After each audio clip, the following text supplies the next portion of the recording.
I just had a meeting with Kevin McCarthy, future Speaker of the House, I hope. And he's done a fantastic job for the people of California, and also the people of California have done a fantastic job. When you look at the bump, you take a look at the bump and how they're doing out there. So I congratulate everybody out there. But I thought I'd have Kevin say a few words. So Kevin, please. Well, thank you, Mr. President, and I would like to thank you on behalf of California. Governor Newsom says the work that you're doing together has been working very closely. It's been effective in California as well, the Vice President and the President. You know, today, Mr. President, I want to thank you especially for the work that Secretary Mnuchin has done, especially for small businesses. Just today alone, I saw Bank of America had more than 10,000 loans in 2 hours. And for anybody who's in small business, I had first small business when I was 20 years old. You don't have income coming in right now. You get a loan, but for your rent, paying your employees, and paying your utilities is a grant. That's part of the CARES Act. And I think you're going to find that a lot of small businesses are going to hire people back, keep them afloat through the next 2 months, and get this economy moving again as we get through this virus. So I just want to thank you for all that work. Thank you. Great job you're doing. Thank you. Great. Thank you. You go ahead, Steve. I'll talk to you later. All right. Okay, thank you very much, everybody. And I want to start by saying that our hearts go out to the people of New York as they bear the brunt of the coronavirus pandemic in America. That seems to be the hot spot right now, but you have some others, as you know, that are very, very bad, very bad. Louisiana is getting hit very hard. Parts of Michigan are getting hit very, very hard. New Jersey is surprisingly, it's much greater than anybody would have thought. They're doing a really good job. Governor's doing a really good job out there. New York's first responders, EMTs, doctors, nurses are showing incredible courage under pressure. They're the best in the world. We will take every action and will spare no resource, financial, medical, scientific. We will not spare anything. We'll get it back into shape. The Empire State, the governor's doing an excellent job. They're all working very hard together. At the request of the governor, as you know, the Javits Center, we have 2,500 beds, and we're going to allow that to be a system where this horrible disease can be looked after, the patients can be looked after. That was going to be for regular medical problems, such as accidents. And, you know, it's very interesting. The governors tell me we don't have too many accidents. There are very few people driving. So we're going to put that facility into play, which is a big facility. The ship will be staying the way it is, but we're putting that facility into play to help them. And today also the CDC is announcing additional steps Americans can take to defend against the transmission of the virus. From recent studies, we know that the transmission from individuals without symptoms is playing a more significant role in the spread of the virus than previously understood. So you don't seem to have symptoms and it still gets transferred. In light of these studies, the CDC is advising the use of non-medical cloth face covering as an additional voluntary public health measure. So it's voluntary. You don't have to do it. They suggest it for a period of time, but this is voluntary. I don't think I'm going to be doing it, but you have a lot of ways you can look at it as follows. The CDC is recommending that Americans wear a basic cloth or fabric mask. They can be either purchased online or simply made at home, probably material that you'd have at home. These face coverings can be easily washed or reused. I want to emphasize that the CDC is not recommending the use of medical grade or surgical grade masks, and we want that to be used for our great medical people that are working so hard and doing some job. Medical protective gear must be reserved for the frontline healthcare workers who are performing those vital services. The new mask guidelines also do not replace CDC's guidance on social distancing, including staying in your home when possible, standing at least 6 feet apart for a period of time. Again, we're going to all come back together here. We're going to all come back together. and practicing hand hygiene, which we should do anyway. A lot of things I think are going to spill over. Shaking hands maybe will stay with our country for a long time beyond this. One of our great doctors was telling me that, as you know, we have flus every year, and the number of people killed by the flu is very substantial. It said that if they didn't shake hands, that number would be substantially lower. So maybe it'll stay. Maybe some of these things long term will be good. But those guidelines are still the best and the safest way to avoid the infection. So with the masks, it's going to be really a voluntary thing. You can do it. You don't have to do it. I'm choosing not to do it, but some people may want to do it, and that's okay. It may be good. Probably will. They're making a recommendation. It's only a recommendation. It's voluntary. We're also taking action to ensure the cost of no barrier to any American seeking testing or treatment of the coronavirus. The largest insurer nationwide, the Blue Cross Blue Shield system, has now announced that it will not require any copays, which is really something. That's a tremendous statement, from patients of the virus treatment for the next 60 days, similar to the commitments of Cigna, Humana, Anthem. Those are great companies, and they're all doing the same thing. So copays, for them to do that it's a big statement. We appreciate it. Today, I can so proudly announce that hospitals and healthcare providers treating uninsured coronavirus patients will be reimbursed by the federal government using funds from the economic relief package Congress passed last month. So that was as per the question yesterday, and actually the day before yesterday. This should alleviate any concern uninsured Americans may have about seeking the coronavirus treatment. So that's, I think, answers the question pretty well, and very much in the favor of our great people. I'm also signing a directive invoking the Defense Production Act to prohibit export of scarce health and medical supplies by unscrupulous actors and profiteers. The Secretary of Homeland Security will work with FEMA to prevent the export of N95 respirators, surgical masks, gloves, and other personal protective equipment. We need these items immediately for domestic use. We have to have them. But we've done really well with the purchase of items, and you'll be hearing about that shortly. We've already leveraged the DPA to stop the hoarding and price gouging of crucial supplies. Under that authority, this week, the Department of Health and Human Services, working with the Department of Justice, took custody of nearly 200,000 N95 respirators, 130,000 surgical masks, 600,000 gloves, as well as bottles, many, many, many bottles, and disinfectant sprays that were being hoarded.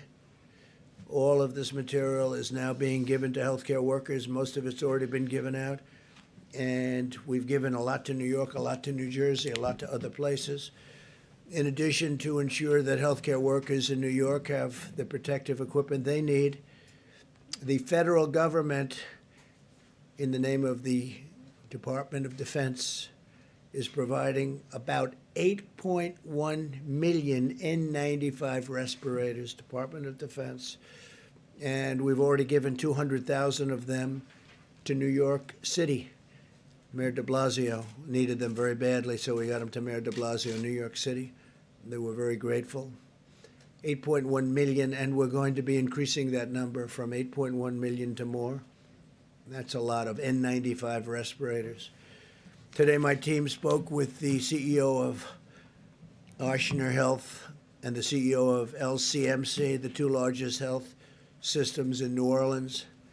They said they feel that they currently have enough ventilators. I think a lot of people are going to have enough ventilators and masks and appreciate what we did and all of the things we've been doing with them, working with them. The CEO of Ochsner, Warner Thomas, who's really been fantastic, I have to say, indicated a need for 230,000 surgical gowns, and I instructed FEMA to deliver them tomorrow, so they'll have the 230,000. That's Louisiana, New Orleans, 230,000 surgical gowns. They'll have them by tomorrow. We're expanding the role of the armed forces in our response effort because no one is better prepared to win a war than the United States military. And we are in a war, the invisible enemy, remember. Over 9,000 retired Army medical personnel have answered their nation's call and are now supporting field hospitals and medical facilities all across the country, like what I just told you, that Governor Cuomo requested we do something in Javits where we take it over. And we're going to have that manned by the military because it's very tough to get people, more people in the New York area. So we're going to have it manned by the military. Javits Center. National Guard members have been activated to help states build new treatment centers and assist in the seamless distribution of medical supplies. That includes National Guard. The National Guard is assisting very strongly because the states were, in many cases, unable to have the delivery capability from warehouses and other places that we put the supplies. So I've given approval to use the National Guards, the various National Guards in the different states. And they're doing a fantastic job of not only protecting people, but delivering material. The Army Corps of Engineers has assessed more than 100 facilities in all 50 states and is rapidly building temporary hospitals and alternative care sites in many states, in New York, New Jersey, Michigan, Pennsylvania, Arizona, California, Colorado, Florida, Illinois, New Mexico, Oregon, Washington, Wisconsin, Ohio. They're doing a lot of work, and just those states plus additionals that are will be announced probably tomorrow, but they're doing some job. The Army Corps of Engineers, what a job they're doing, and FEMA, what a job they're doing. As we deploy the power of our military, we're also deploying the skill of our doctors, scientists, and medical researchers. We continue to study the effectiveness of hydroxychloroquine and other therapies in the treatment and prevention of the virus, and we will keep the American people fully informed on our findings. Hydroxychloroquine, I don't know, it's looking like it's having some good results. I hope that would be a phenomenal thing, but we have it right now. In approximately now, it's increased to 1,500 people. I spoke with Dr. Zucker in New York, terrific guy, by the way. We're doing a good job. And I spoke to Governor Cuomo last evening and this morning about it. So it's been there for about 3.5 days, but I think, and in many other places it's being tested too. And we have a tremendous supply of it. We've ordered it in the case that it works, and it could have some pretty big impacts. So we'll see what happens. My administration is also working to get relief to American workers and businesses. In day one of the Paycheck Protection Program, as Kevin said, more than $3.5 billion in guaranteed loans have been processed to help small businesses keep their workers employed during the unprecedented time, And Bank of America has been incredible. Of the big banks, Bank of America has really stepped forward and done a great job. And then you have the community banks, your smaller banks, and we're already at $3.5 billion going out to incredible people. But that's way ahead of schedule. The SBA and the Treasury are working around the clock, and our banking partners are really incredible. And they're ensuring that the money gets to small businesses as quickly as possible, and then the small business, in turn, take care of employees that they would have had to let go, and now they'll keep them. And that's good. And then they're going to open for business, and they're going to have their employees, and we'll try and get back to where we were. Eventually, we're going to supersede where we were. The energy industry has been especially hard hit in the crisis. This afternoon, I met with Greg Garland of Phillips 66, Dave Hager of Devon Energy, Harold Hamm of Continental Resources, Jeff Hildebrand of Hillcorp Energy, Vicki Hollub of Occidental Petroleum, Mike Summers of the American Petroleum Institute, Kelsey Warren of Energy Transfer Partners, Mike Worth of Chevron, and Darren Woods of ExxonMobil. I informed them that we will be making space available in the Strategic Petroleum Reserve to let American producers store surplus oil that can be sold at a later time. There's a tremendous abundance of oil, primarily because of the virus. The virus has just stopped demand of everything, including oil. So we're working with our great energy companies. These are great companies. They employ tens of thousands, hundreds of thousands of people.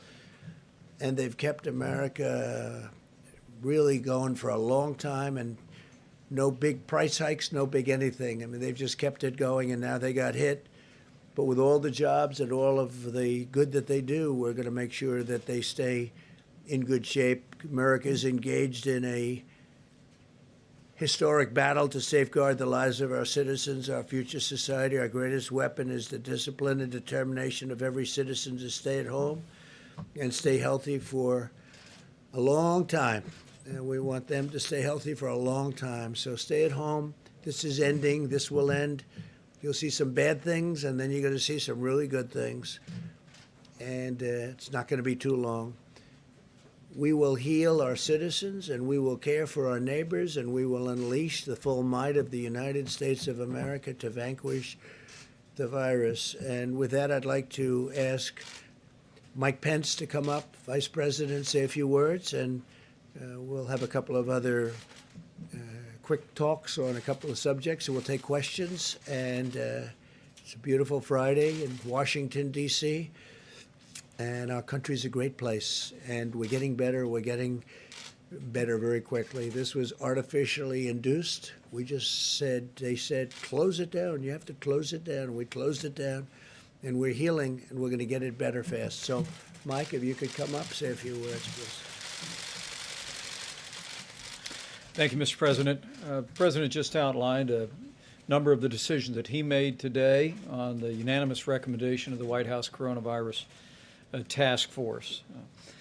In addition, some good news. Dr. Deborah Birx will reflect on a moment some of the areas across America where we see evidence that the mitigation efforts, the American people putting into practice the President's coronavirus guidelines are having a positive effect. In fact, today, California and Washington State, where the coronavirus first emerged in our country, the cases remain at a steady but low rate. And we know, as Governor Newsom said yesterday, that they're not out of the woods yet. We continue to flow resources. But we want to commend people in those states and all across the country who are putting into practice the social distancing and all the measures that state and local leaders are advising, and that the President has been advising in the coronavirus guidelines for America. We're also continuing to track significant outbreaks in New York State, New Orleans, Detroit, Chicago, and Boston. And as the President indicated, we're prioritizing resources to support healthcare workers and to support those that are dealing with the coronavirus in those communities. On the subject of testing, now more than 1.4 million tests have been performed across the country. And as you all are aware, some 266,000 Americans have tested positive for the coronavirus. Abbott Instruments, which now can perform a 15-minute test across the country, have literally 18,000 of their machines across the nation today.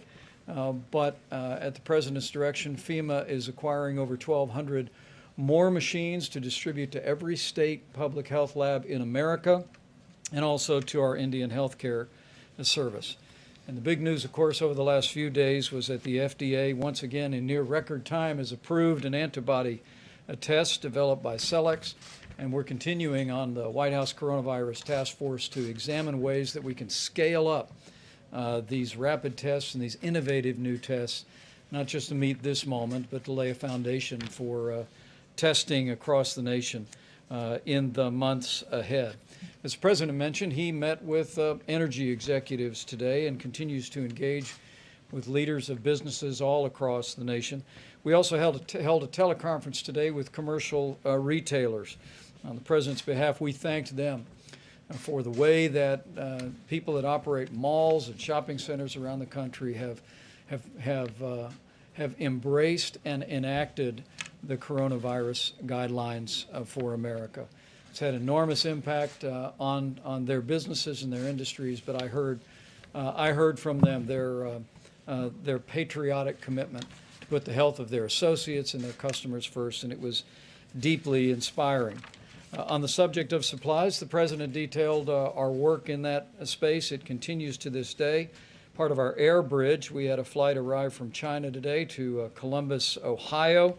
We continue to work each and every day watching the data about cases to ensure that, in particular, not just the personal protective equipment is available for the healthcare workers that are on the front lines, but also that ventilators are available. As this epidemic makes its way through regions and communities, we are literally working hour by hour, day by day, to make sure that patients, families, and healthcare providers have the equipment and the support that they need. As the President mentioned, we've seen over $1.5 billion in loans go out through the Paycheck Protection Program today. We have available for questions the head of the CDC today to speak about the new guidance on cloth face coverings.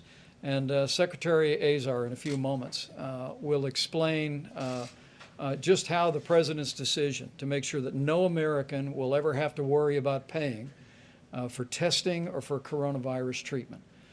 I'm pleased to report that the President's direction, Medicaid and Medicare already expanded to coronavirus treatment and testing early on. And of course, the President just indicated how major insurance companies across the country are not just waiving copays on testing, but they're now waiving copays for at least 60 days on any coronavirus treatment. But now, as Secretary Azar will enumerate, and now we'll make sure that any American, even those that have no insurance, will be able to receive treatment in a hospital and never have to worry about the bill. I just give a gentle reminder to every American, if there is evidence across the country that you're putting into practice the coronavirus guidelines for America. Every American has a role to play, and I want to thank you on behalf of the President and all of the American people for the way that you're stepping forward, you're engaging in the social distancing and doing the things that will slow the spread. We encourage you to keep on keeping on. We will get through this, America. We will get through the coronavirus to that day of renewed health, renewed prosperity that the President always describes. But we'll get through there sooner, and we'll get through there when we work together. Dr. Birx? Thank you, Mr. Vice President, Mr. President. Thank you for your words of discipline and determination. I guess that really describes what we're asking every American, to really be disciplined about these guidelines and really determined to stay in that space of execution. You know, we are just in week 3 of this full guidance measure. We really do appreciate the work of the citizens of California and Washington State, because we do see that their curve is different. Their curve is different from New York, New Jersey, and Connecticut. And we really believe that the work that every citizen is doing in those states is making a difference, and it will make a difference for the frontline healthcare providers. We also are deeply grateful that despite the way their curve looks today, they continue to get ready for a different potential so that they can ensure that patients, if they do get sick, have options and availability. To all the frontline healthcare workers in what we have referred to as hot zones, areas where the number of cases are quite significant, the New Orleans, the New York City metro area, including New Jersey and Connecticut, the incredible work that the frontline healthcare workers are providing. We're really working now at a much more granular level, talking directly to hospitals to ensure that they have the supplies that they need in coordination with state and local governments, and to work. I think we discussed it yesterday, but I think it was quite clear also and reiterated by Governor Cuomo today that we have to support one another as each of these different metro areas and other areas move through their peak of new infections. When we talked about it at the beginning of this week, we talked about this week and next week being incredibly difficult. And we want to recognize the number of Americans who have lost their lives to this virus and recognize the sacrifice that healthcare providers are making both in their care, but I think I'm very uplifted by hearing their messages to families and their compassion for others to provide that kind of support to the individuals in the hospital. We continue to watch, in addition, the Chicago area, the Detroit area, and have some developing concerns around Colorado, the District of Columbia, and Pennsylvania. So as you can see, each of these will follow their own curves. We'll be getting more and more of those case over time information in a very granular way to each and every one of you so that we can follow these epidemiologic curves as each of these states, counties, and communities move through this together in solidarity, and really ensuring that we can move supplies creatively around the country to meet the needs of both the frontline healthcare providers, but also every American who needs our support right now. Thank you. Thank you very much. Well, thank you, Mr. President, for your continued leadership as we battle the coronavirus. First, I want to thank all of the members of the HHS team and the frontline healthcare workers across America, including those service workers who serve in our hospitals and our healthcare facilities, those who clean, those who deliver, those who stock the shelves, all those who are going into battle every day against the virus. Your country's asked you to serve as never before, and you have responded heroically. I'm going to provide a brief update on the administration's plans to cover the testing and treatment for the uninsured. Getting the uninsured access to the care they need is a top priority for President Trump. We are already rolling out the $1 billion in funding from the Families First Coronavirus Response Act to cover providers' expenses for testing and diagnosing the uninsured. The CARES Act, signed by the President, includes another $100 billion for healthcare providers. Under the President's direction, we will use a portion of that funding to cover providers' costs of delivering COVID-19 care for the uninsured, sending the money to providers through the same mechanism used for testing. As a condition of receiving funds under this program, providers will be forbidden from balance billing the uninsured for the cost of their care. Providers will be reimbursed at Medicare rates. We will soon have more specifics on how the rest of the $100 billion will go to providers. We're working to ensure that this funding is distributed in a way that is fast, fair, simple, and transparent. I'd also like to remind people that if you've lost employer insurance coverage, you have insurance options that you should look into. You'd be eligible for a special enrollment period on the healthcare exchanges, and depending on your state, you may be eligible for Medicaid. Just as President Trump is working to ensure that COVID-19 treatment is paid for, he's working to support new treatment options for patients. Thanks to the President's leadership, many providers are trying different experimental therapies, and we need as much data as we can collect as quickly as possible on how these treatments are working. Today, Oracle has developed and is donating to the government and the American people a web portal and platform to gather crowdsourced real-time information from providers about how patients respond to potential therapeutics. While this doesn't replace the important work of clinical trials, it gives us data rapidly. If you are a doctor or a healthcare provider and you would like to help us, you can sign up today to begin reporting on your work. There's a special registration page for providers at covid19.oracle.com. Thank you very much. Thank you very much. Okay, let's go, Steve. If we could draw you out a little bit more on the advice on face mask, what would people gain from wearing a mask, and why are you opposed to wearing one yourself? Well, I just don't want to wear one myself. It's a recommendation. They recommend it. I'm feeling good. I just don't want to be doing, I don't know, somehow sitting in the Oval Office behind that beautiful Resolute desk, the great Resolute desk. I think wearing a face mask as I greet presidents, prime ministers, dictators, kings, queens. I don't know. Somehow, I don't see it for myself. I just maybe I'll change my mind, but this will pass, and hopefully it'll pass very quickly. Now, with that being said, if somebody wants to, I mean, most people can just make something out of a certain material, so it's very well designated. It's very simple to do.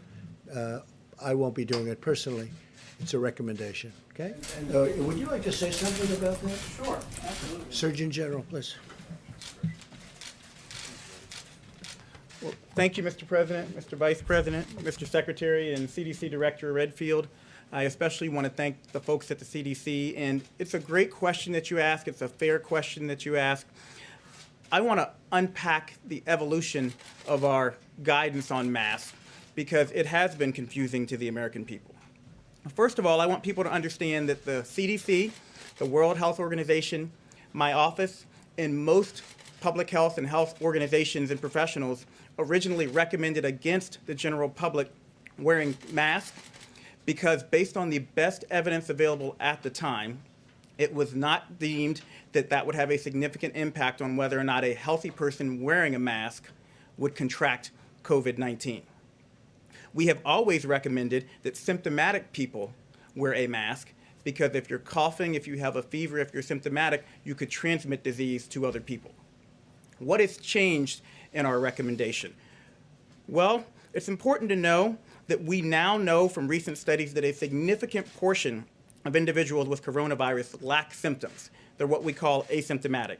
And that even those who eventually become pre-symptomatic, meaning that they will develop symptoms in the future, can transmit the virus to others before they show symptoms. This means that the virus can spread between people interacting in close proximity. For example, coughing, speaking, or sneezing, even if those people were not exhibiting symptoms.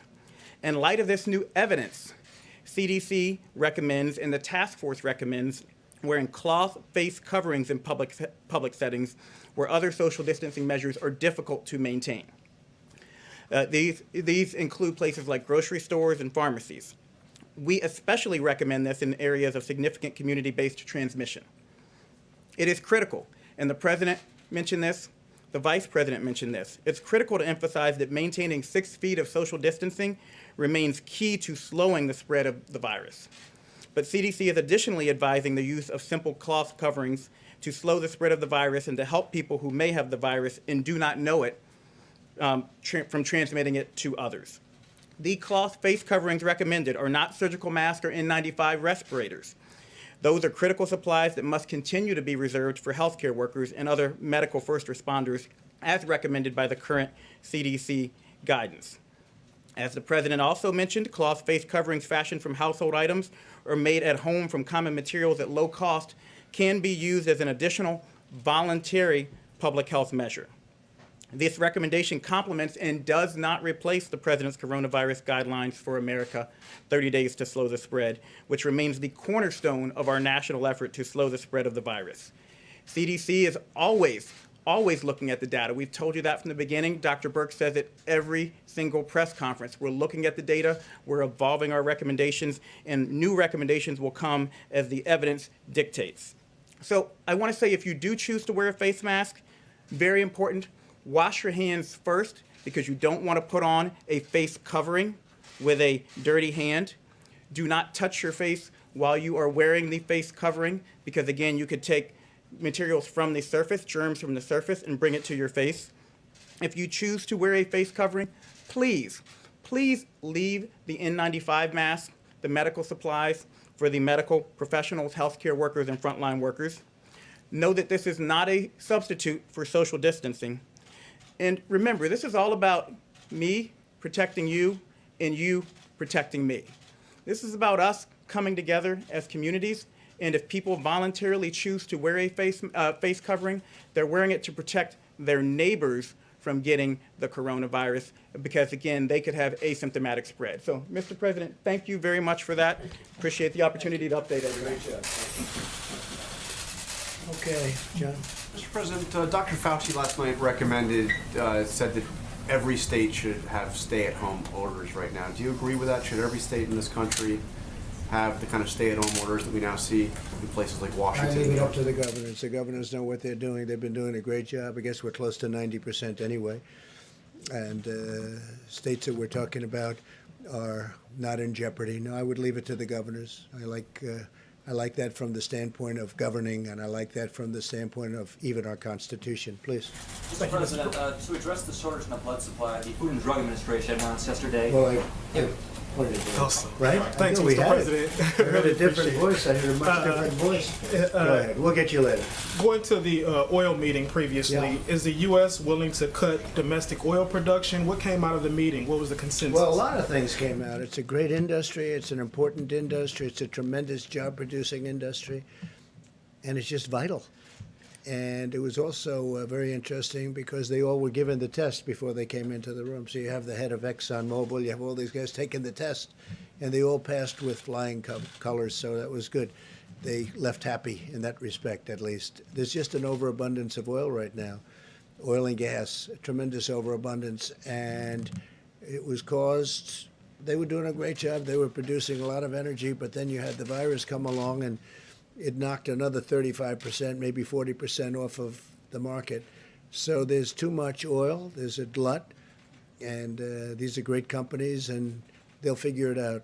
It's free market. We'll figure it out. You spoke to President Putin. I mean, what's on the table here And with the Crown him? Prince both. Yeah. They were having a competition. We'll see how it all works out. I think it's going to work out very well. It's going to take a long time to get rid of that. There's massive excess amount of oil and gas, massive, like probably there's never been. So where that does work out well, I guess you could say, is for drivers. I think in certain locations it's down to 90 and 95 cents a gallon right now on the road. But we have a tremendous industry, a great industry, a tremendously important industry from the standpoint of jobs. And we're energy independent. We have to make sure we keep it that way. All right, please, go ahead. Mr. President, as I was saying, the Food and Drug Administration, to address the shortage in the blood supply, announced yesterday it would ease the restrictions on certain donors, including gay men, who are now required to be abstinent for 3 months as opposed to 12 months to donate. Did you have a hand in that change? No, I didn't know anything about that. That was done by the FDA, very capable people at the FDA. Yes, Mr. President, both the government of Canada and 3M are pushing back on this DPA not to export N95 respirators. 3M says... I don't blame them. They can push back if Yeah, they but want. they're saying it We're not raises- happy with 3M. Yeah. We're not happy. And the people that dealt with it directly are not at all happy with 3M. So we'll see whether or not we do. I heard what he had to say today. I don't know the gentleman, but we're not happy with 3M. Go ahead. And where is Dr. Fauci? I don't know, but every time you ask that question, whenever he's not here, you look, you say, where is he? And you'll say, is there a problem? No problem whatsoever. Every time he's not here, sometimes I'll ask him to come because that's the first question that you and a couple of others from the fake news establishment ask is, where's Dr. Fauci? We're doing great together. Different subject, if I may Except ask. we're covering a different subject today. Go ahead. Different subject, if I Go ahead, may Jim. ask. Try another Mr. one. President, you have said nobody could have seen this pandemic coming. But in fact, Secretary Azar at a biodefense summit in April 2019 said, of course, the thing that people ask, what keeps you most up at night in the biodefense world? Pandemic flu, of course. I think everyone in this room probably shares that concern. Your own Health and Human Services Secretary was aware that this had the potential of being a very big problem around the world, a pandemic of this nature. Who dropped the ball? Well, I always knew that pandemics are one of the worst things could happen. There's been nothing like this since probably 1917. That was the big one in Europe. It started actually here and went to Europe, probably. I've heard about, excuse me, wait a minute, let me finish. I've heard about this for a long time, pandemics. You don't want pandemics. And I don't think he was talking about a specific pandemic. He was talking about the threat of a pandemic could happen, and it could happen. Most people thought it wouldn't, and most people didn't understand the severity of it. This is very severe. What's happened is very severe. But I'd let you answer that. I assume that he was talking about the concept of a pandemic. Thank you, Mr. President. Actually, absolutely. For 15 years now, this country has had a massive effort at the federal, state, and local level of preparedness for pandemic. Now, That largely has been, as I said in those remarks, about pandemic flu preparedness. We knew about SARS, we knew about MERS, which were earlier modifications or variants of the coronavirus. None of those achieved anything like what we're seeing today. But that's why for successive presidencies, including the leadership of President Trump, there has been a great focus on pandemic preparedness. In fact, it was just in November, I believe, that the president signed the Pandemic Flu Preparedness Executive Order that we have also updated the Pandemic Crisis Action Plan, which has been the playbook from which we've been working, the Pandemic Flu Plan, the action plan from which we have been working that coordinates the whole of government, whole of economy approach here. So we've all been very focused on pandemic preparedness. That's what we do. But this particular strain of pandemic, who would have known this particular strain? But Secretary Azar, if you were preparing for a pandemic, if this government were preparing for a pandemic, why is it we don't have enough masks? Why is it we don't have enough medical equipment in this country? Previous administrations gave us very little ammunition for the military and very little shelf space. Let me just tell you, you know it. You know the answer. The previous administration, the shelves were empty. The shelves were empty. So what you should do is speak to the people from the previous administration, Jim, and ask them that question. Because the shelves were empty. And you know what else? The military shelves were also empty. We had no ammunition, literally. And that was said by one of your favorite generals. We have no ammunition. Guess what? We had very little medical supply also. All right. Go ahead. We'll get it back. We'll get you back. We'll get you back, please. What about that question? Jim, I said we'll get you back. Please, go ahead. So I wanted to ask about the DPA. So you said that there will be a ban on exporting of all, what does it cover? So masks, gloves, what else is Covers included in that everything. order? And are you concerned? But if somebody ordered, if Italy, if Spain, who has big problems, these are countries with tremendous problems, France, if they have long-term orders and they're in there and they want to get certain things, I've let them go out in certain instances because I think it's only fair. They have problems that are proportionately or relatively bigger than our problems. So if they ordered something and they're waiting for, as an example, masks made here and going to Italy, I'm not going to be stopping that. I think it would be very unfair. And by the way, speaking about being fair and unfair, two very big cruise liners, as you know, I allowed them to dock today. We worked with the governor of Florida, as you know, Ron DeSantis, and we worked on it, and we had tremendous security, and we took the sick people, and we're working with them. We have doctors. We have great doctors, military doctors. And from a humane standpoint, not that we're in love with this. These are two massive ships, but we have to take care of people. We have to take care. We sent many back to Canada. The Canadians came and worked very closely with us, as did the UK. We had a lot of people from the UK, and we took care of the Americans. We took care of the sick. We had some people very sick. I think we had 3 to 4, maybe 5 people that had died on the boat, one of the boats actually, and we had to take care of these people. So we could have let them float aimlessly into the ocean looking for port, as they've been doing for a long time.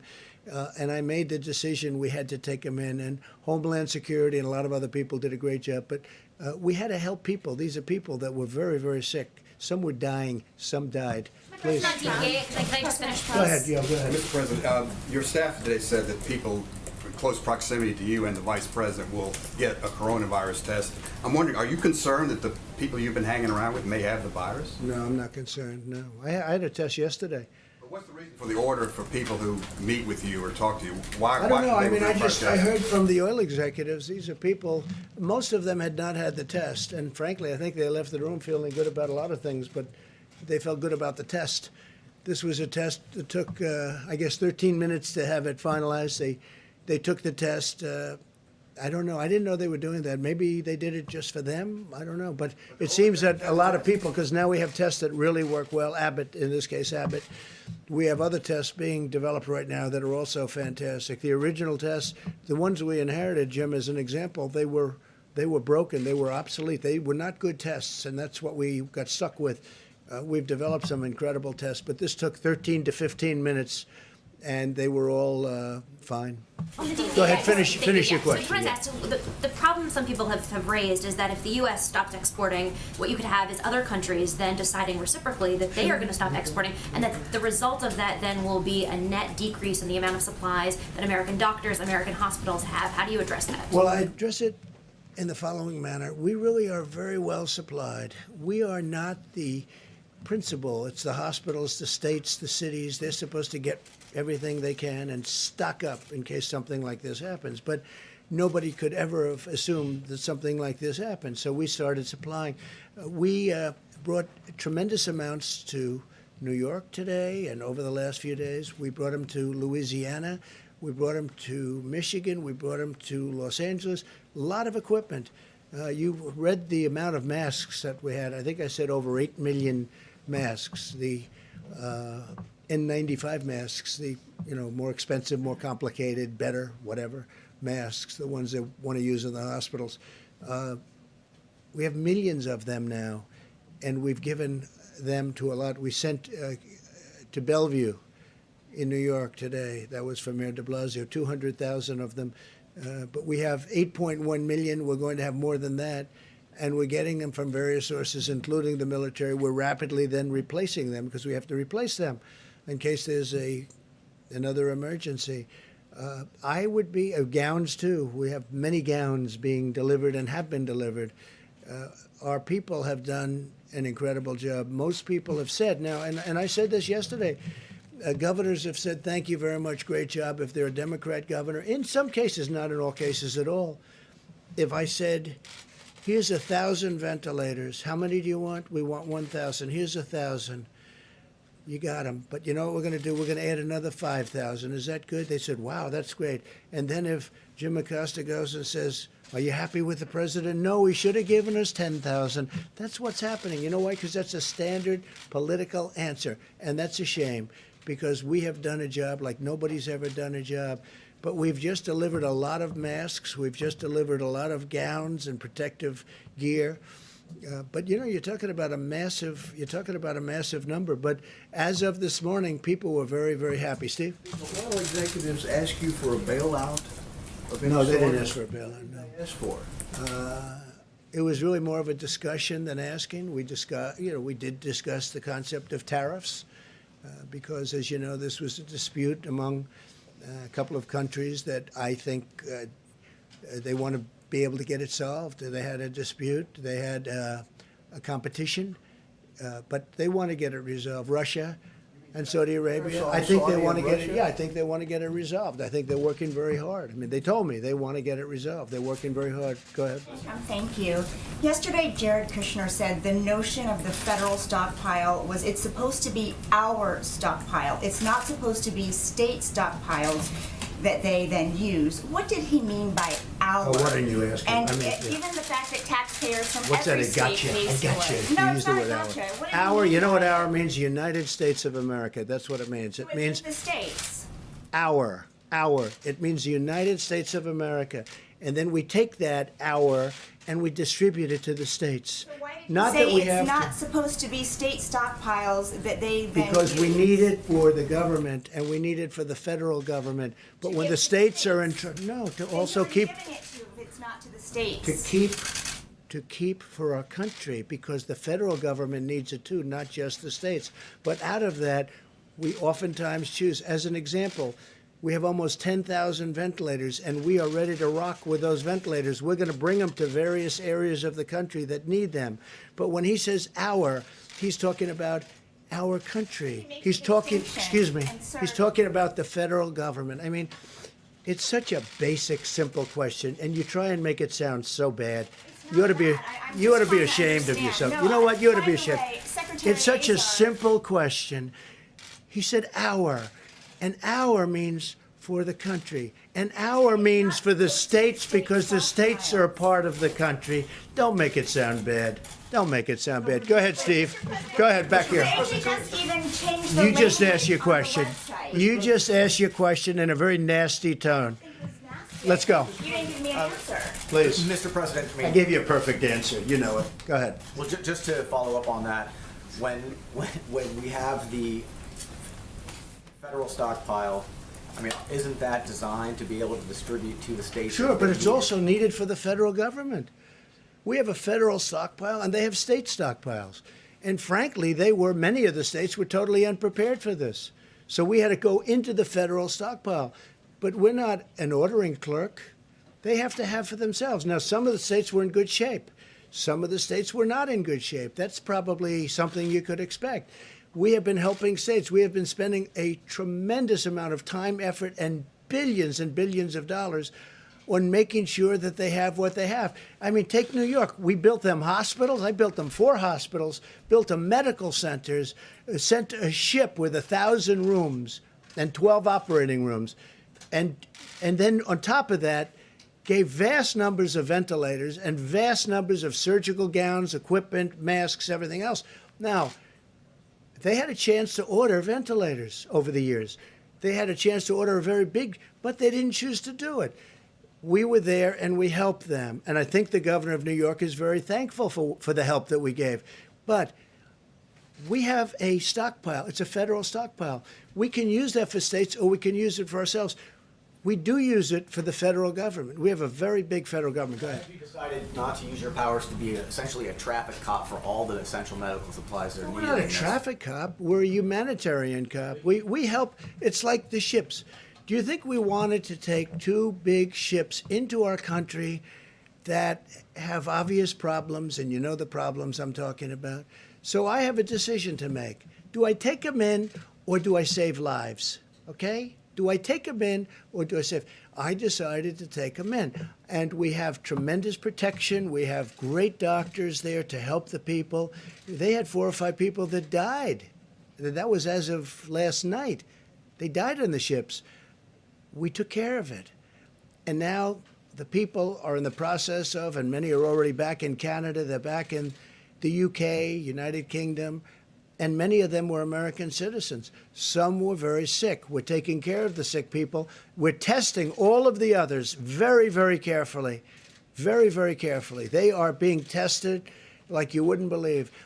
And we solve a humanitarian catastrophe. You know why? Because nobody else would take the ships. Nobody else would take them. So we docked them in, I think, Fort Lauderdale. Why you don't say we're the federal government and there's a shortage of masks We do and say other that. things, and we're going. We to do say that. We say sign off on we every say, and single we use the shipment act. to go to places where it can- Excuse me. We do say that, and we use the act.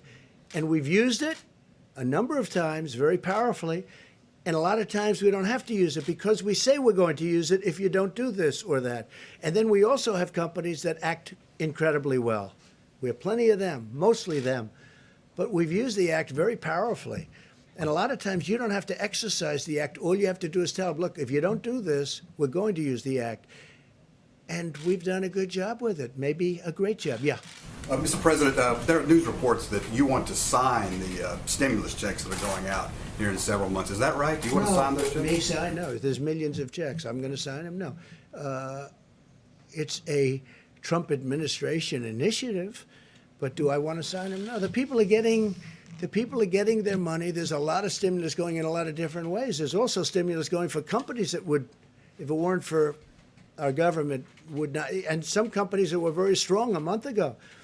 Again, we had the strongest economy in the world. We had our best ever. We had probably the best economy in the history of the world, bigger than China, bigger than anybody. And one day we have to say, close it up, stop. Everybody go home. And you know what? It's pretty tough to do that. That's another thing, that there are rumors that these checks may not go out for another 4 months. Like if you don't have I don't a know. direct All I can deposit- tell you is the small business today is we're way ahead of schedule. There is a problem which I pointed out. I said you shouldn't do it this way with unemployment. We're 40-year-old equipment by the states. We're sending the money to the states. Once the money is sent to the states, then the states, whether they're Republican or Democrat, have to get the money out to the people. Hopefully they will be able to do it. But many of those states have 40-year-old computers. I don't know that they're equipped. I wanted to give the money direct, if that's what you're talking about. I wanted to give the money out direct. It would have been much easier. But the Democrats and some people said, no, let's do it the complicated I'm way. talking more about the stimulus checks. Like, All right, well, I was when will talking people about, get their excuse money me, I was from that? talking about both. Yeah. Yeah, they'll We'll get, that. they will. Go ahead, please. Thank you, sir. I'd like to ask questions both for myself and some of the other reporters who aren't in the room, social distancing. First of all, and this is for yourself and Dr. Birx, what percentage of the population do we suspect to be asymptomatic at this point? Is there a way to figure that out? Seems like the antibody test might be able to assist in determining that number. Yeah, thank you. So while we're working diligently in the midst of the crisis to make sure that the healthcare workers and everyone who is sick gets provided for, at the same time, we're working on tests and assays that will be critical for surveillance. And at the same time, working on plans for what we need to do as this moves through the population and we get on the downside, where we're not there yet. And hopefully most of the states will say, like California and Washington, and then what we need to do to be prepared for fall. So all three of those things are happening simultaneously, and there's people working on each one of those work streams. The antibody piece is critical, as you described, because at this time, we can't, if we have, let's say asymptomatic status is inversely related to age. And so the younger you are, the more likely you are to be asymptomatic. We have to know that because we have to know how many people have actually become infected. So when we talked about 5 days ago, I think on Monday, I called on universities to work on an ELISA-based test to test for their health workers and really get through that. At the same time, the private sector is working on tests. And what do we want those tests to be? We want those tests to be like what we use for HIV and malaria. Finger prick onto a cassette, you get a line if you're positive, and you get a control line. Negative, the line isn't there, and there's the control line. That's our dream assay because it's a finger prick. In the meantime, we're not waiting. I mean, we're pushing for that. At the same time, we're asking to develop an assay, the ELISA-based assay, which requires a tube of blood. And that's why we're also talking about, could we use dried blood spots? We also put out a call directly out to the military because of the Roosevelt to really test all of the sailors on the Roosevelt with an antibody test to get to this critical issue of asymptomatic and already pre-existing antibody. That would be if the first responders knew they already had it and they had protective antibody, if the nurses knew, the doctors knew, if your school teacher knew, then it's a very different dialogue. So we understand the importance of that, and we understand how important it is in relationship to understanding this epidemic.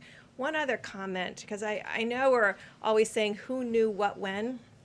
I just want to make clear, there's 150 plus countries working on this collectively together. It's devastating for every single country.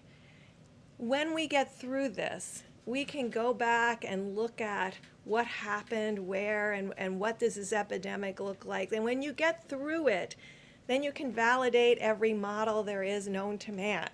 When you're in the middle of it, you have to concentrate on serving the needs of each American and what that need looks like. At the same time, you have these other work streams on surveillance and how to be prepared both scientifically and therapeutically and vaccine-wise for the next fall if that happens again. So I think these things are happening together, but I just want us to really concentrate on the fact that all around the globe, country after country is dealing with this.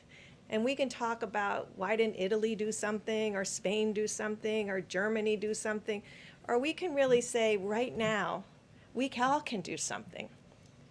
We can do the social distancing and all of the pieces that we know is starting to work around the globe in country after country. And then when we get through all of this, we can ask the questions about, could we have done some piece of this better as a global community? I will remind you that on February 3rd, the head of the WHO said there was no reason to ever do a travel ban. You know, it wasn't until January 14th that we knew that there was human-to-human transmission. Dr. Birx, the president was saying this was going to go away. It's April. It is going to go away. Mr. President, you said it was going to go away in April. You said when it warmed up in April. I said it's going away, and it is going away. Okay. But Okay, that was a good answer to your question. No more.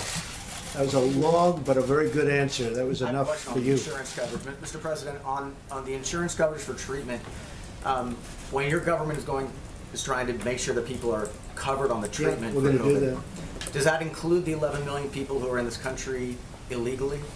Are they going to be covered as well? We'll be talking about that at a different time. Yeah, please, go ahead. Yes, Mr. President, will you authorize the release of the underlying data for the conclusion of the 100,000 to 240,000 people succumbing? Perhaps Dr. Birx can Well, that's up to talk a Dr. little. Birx. You'll decide. We can release all of the, These experts have expressed concern that they haven't seen the underlying data. They're not I'm sure they'll questioning- talk to you about that, and Dr. Fauci too. Please, go ahead. Thank you, Mr. President. This is for you and Secretary Azar. 10 million people say they've lost their jobs in the past 2 weeks. So how is this stimulus money for free treatment going to absorb the new numbers of uninsured? ahead, And would it not be everyone. easier to reopen the Obamacare markets or expand Medicaid?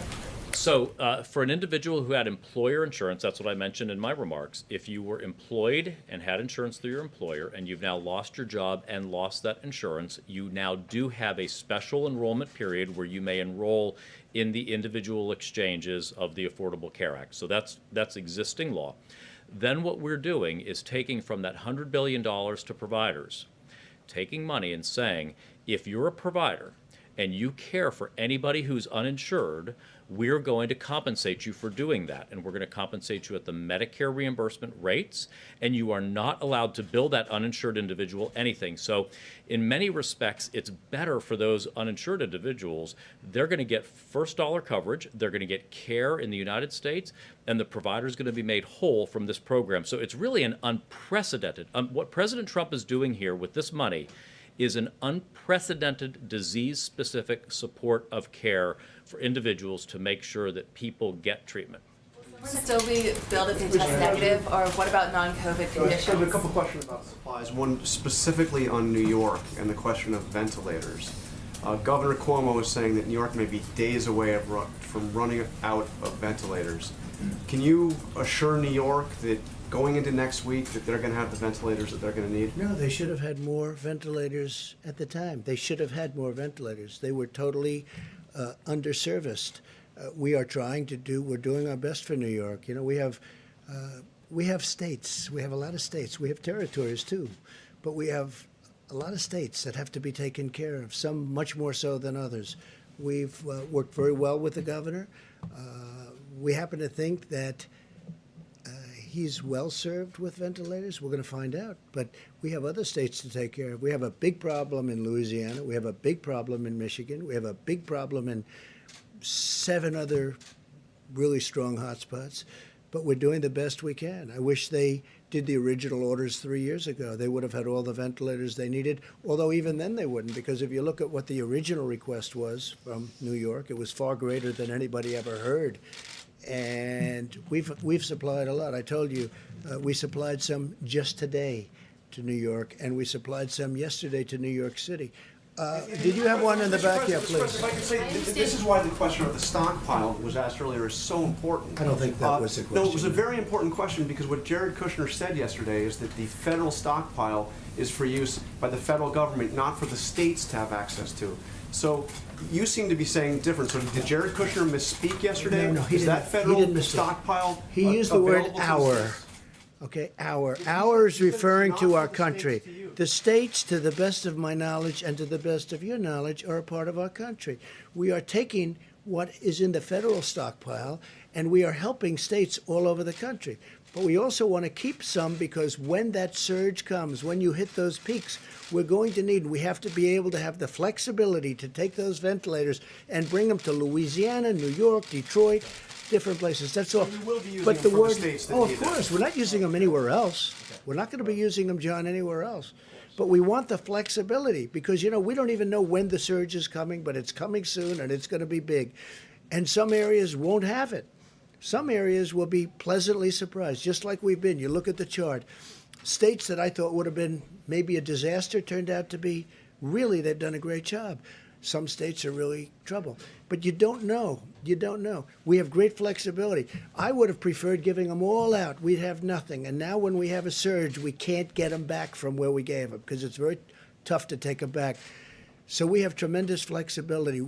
And it could be New York. It could be Louisiana. Those are two that are really rough. New Jersey is very rough. And they've done a very good job in New Jersey, but New Jersey is very rough. Go ahead, please, Nabeel. Yes, the question is about the CDC guidelines. I know that they've changed over time from February, and there's The guidelines relative to which? The for masks? instance, social distancing and the number of people who can gather in a group and so on. And now we have this measure about wearing masks. And I know you told Steve about why you don't want to wear a mask, but I'm just wondering if you can tell us more about why, because it would I set just don't choose to. an example. They're not mandatory guidelines. They're guidelines. They suggest you could wear them. You don't have to wear them. In fact, the director is here. If you want to say a couple of words about it, you can if you want. You don't have to. And your decision not But to- basically, it's a voluntary thing. Say it, director. Doing a good job. Thank you very much. I think I just want to reemphasize, I've said this before, that we're not defenseless against this virus. We have a powerful tool, a powerful weapon, that is social distancing. And we've continued to embrace that with the President's initiatives to slow the spread of coronavirus. We're constantly looking at new data, and as the Surgeon General said, one of the new information that became more clear to all of us is there's a greater number of people that are asymptomatically infected than we previously thought. And as Ambassador Birx said, that may be inversely related to age. And so really the purpose here is first and foremost to embrace the social distancing. That's the number one thing. That's the powerful weapon. And this virus has a great weakness. It can't jump from one person to another if it's got to swim more than 6 feet. And this is why we really want that. That said, we now know that there may be individuals in areas of significant community transmission that may be asymptomatically infected. And we know that a face barrier can actually interrupt the number of virus particles that can go from one person to the other. So as was said by the Vice President, the purpose of this face covering is to be another adjunctive mitigation strategy to protect someone from spreading the virus from themselves to someone else. And I was just tested also, so I assume I don't have the virus, so I don't have to worry about spreading it. Okay? Please, go ahead. Mr. President, I want to make sure we're clear. When you mentioned tariffs earlier that came up in the meeting, are you considering tariffs on Saudi Arabian oil? And Well, then I can always also, consider. Look, tariffs have made a tremendous amount of money for our country. I put them on China. I put them on other places. And other countries tariff us, and they take advantage of us, and they have for many years. Look, countries have taken advantage of the United States for years. They've ripped us off like nobody can even believe, whether it be on manufacturing, whether it be on exporting, whether it be on almost anything, including military, where we provide virtually free military assistance to countries that, frankly, take advantage of us, don't even like us, okay? So this has been going on for years. They tariff us. They create artificial, you could say non-financial barriers, which are worse than financial barriers. You can't sell your product. You can't take care of our farmers. They won't take and yet they'll take us and sell into us.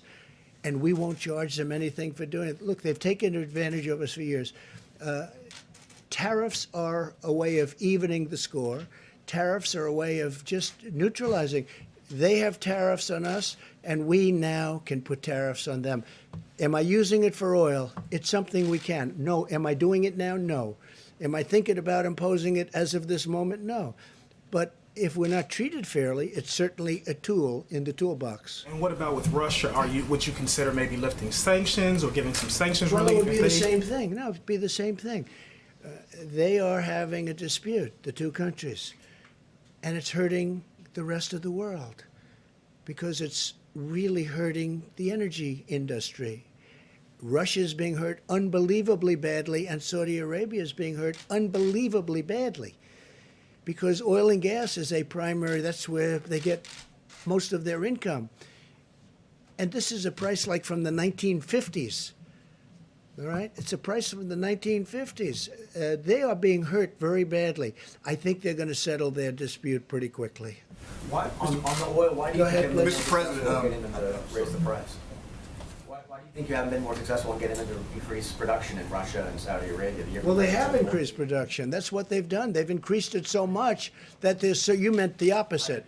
Why do you think you haven't been successful in getting them to reduce? Well, they're going to stop because the market, ultimately the market is going to get them to stop. But they both did the opposite. They increased production to a level that water is right now more valuable than oil. Who would have ever thought, right? You go to some of these kingdoms, water is far more valuable than oil. There's so much oil. It's a tribute in a way. But what happened is there was a lot to start off with, and then you had the virus, and it knocked the hell out of the market in terms of demand. So there's no demand, and there's tremendous supply. So, I mean, you saw numbers where it was down to 20 and down, frankly, below 20. It was even below 20. It's an incredible thing, the market, but ultimately the marketplace will take care of it. But I think they're going to work out their problem fairly quickly. Okay, go ahead. Mr. President, thank you, Mr. President. We're already talking about phase 4 of a stimulus, right? But you and Pelosi and McConnell are already talking about different things that should be in it. Now, last time people were telling me that the fact that you wouldn't talk to Pelosi was an impediment and it really slowed things down. I'd talk. If it were important to talk to her, I'd talk to her. If it were important for the American people, I'd talk to her. But other than that, I can have other people talking to her. Look, you ready? Infrastructure is a great thing for me. I think infrastructure for this country, we have an old broken infrastructure. 50 years ago, we were the envy of the world. And then we spent all this money so stupidly in the Middle East. It's going to be very close to $8 trillion in the Middle East. How stupid was that decision? But they spent it on that and other things. We've got to fix our infrastructure. That means roads, highways, tunnels, airports, everything. We got to fix our infrastructure. And the beauty is because of the fact that we are so strong as a country, we're borrowing at zero. We never had a chance to borrow at zero. Even this country, we never had a chance to borrow at zero.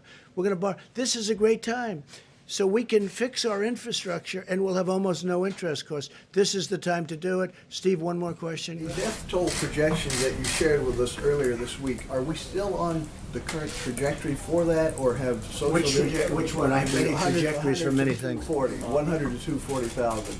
Are we still on that trajectory, or have we made any improvements, or maybe not enough time has passed? Say it, Steve. What? Have we made enough improvements? On what? On what? On social The distancing. On the models? I'd have to ask Dr. Fauci, and I'd have to ask Deborah. Have the models changed? So a lot of the projections you can see are based on, there's many different ways to look at this. And as we discussed on Sunday, some of it is based on the current global experience.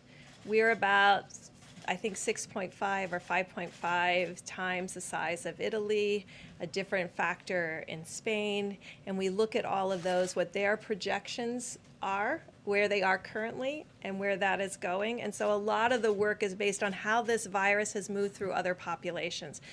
That's a very direct way to see how the virus is impacting a population. There's also terrific models. And so every day and every night, one of the models that actually looks at the model related to mortality is the healthdata.org data.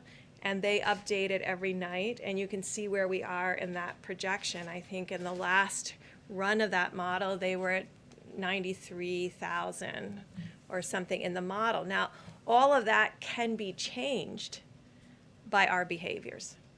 And so, and all of it can be changed in a different way if we don't follow those behaviors. If another major metropolitan area ends up having an epidemic like the New York metro area, that could dramatically change not the model, but the reality of the impact of this virus on Americans. Now, by the way, the models show hundreds of thousands of people are going to die. You know what I want to do? I want to come way under the models. The professionals did the models. I was never involved in a model, but at least this kind of a model. But you know what? Hundreds of thousands of people, they say, I want much less than that. I want none, but it's too late for that. but I want very few people relative to what the models are saying. Those are projections. I hope they're wrong. I hope we're going to be under those projections. Two questions on continuity of government. How come you always have two? Why can't you have one? Well, they're related. Every time. I have three questions. I have two questions. Can you give me one instead? Because you have a couple of other people. Go ahead. Okay, I'll go with my second one. The governor of Wisconsin is now talking about delaying the primary, or at least not having in-person voting. So my question is, and I asked this a couple weeks ago, I want to see if you've made any progress on this. Looking ahead to the fall, are you taking steps to ensure that the general election will happen even if this pandemic has reemerged or hasn't gone away? The general election will happen on November 3rd. In Wisconsin, what happened is I, through social media, put out a very strong endorsement of a Republican conservative judge who's an excellent, brilliant judge. He's a justice. And I hear what happened is his poll numbers went through the roof. And because of that, I think they delayed the election. Concerned about people going to in-person I voting? don't know. Why didn't he do it before? He's doing it right before the election. but do you think Excuse me. Why did he do this 2 weeks ago? All of a sudden, all of a sudden an election which is taking place very soon gets delayed. Now, I just endorsed him today, and it was a very strong endorsement. His polls, he's gone very high up, and all of a sudden the governor comes out, the Democrat governor, by the way, comes out and says, oh, we're going to move this election. So I don't know. I hope you're right. I hope you're right. But do you think every state in this country should be prepared for mail-in voting? No, in case we're in a because I think a situation? lot of people cheat with mail-in voting. I think people should vote with ID, voter ID. I think voter ID is very important. And the reason they don't want voter ID is because they intend to cheat. When you get something, when you buy something, you look at your cards and credit cards and different cards. You have your picture on many of them, not all of them, but on many of them. You should have a picture on your for voting. It should be called voter ID. They should have that. And it shouldn't be mail-in, excuse me, it shouldn't be mail-in voting. It should be you go to a booth and you proudly display yourself. You don't send it in the mail where people pick up all sorts of bad things can happen by the time they sign that, if they sign that, by the time it gets in and is tabulated. No, it shouldn't be mailed in. You should vote at the booth, and you should have voter ID. Because when you have voter ID, that's the real deal. Thank you very much. We'll see you tomorrow. Thank you. We go back to update on the domestic travel. Secretary, why does the website definition of the stockpile change? Why does the definition of the stockpile